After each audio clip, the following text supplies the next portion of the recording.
Hello guys, welcome to this channel. I hope you guys are doing well. Before we start, make sure to subscribe to this channel and hit the notification bell to get updated from us. Today in this video, I'm going to teach you to create your server and Discord account. Make sure that you are connected to your Wi-Fi and you are already logged into Discord account.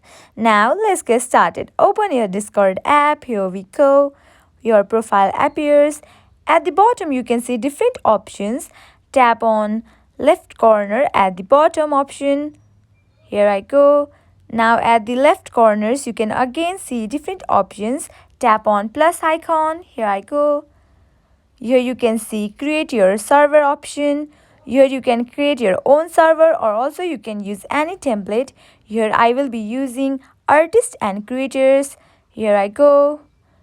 Now again you can create your server for a community or a club, or you can use for me and my friends option. Here I will be using for me and my friends option.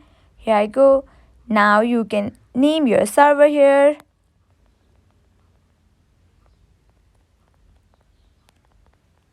After you are done, tap on create server on that purple icon. Here you can share a link, but for now I will be skipping this process.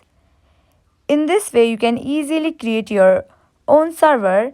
I hope this video will help you. At last, make sure to like, share and subscribe to this channel. Thank you.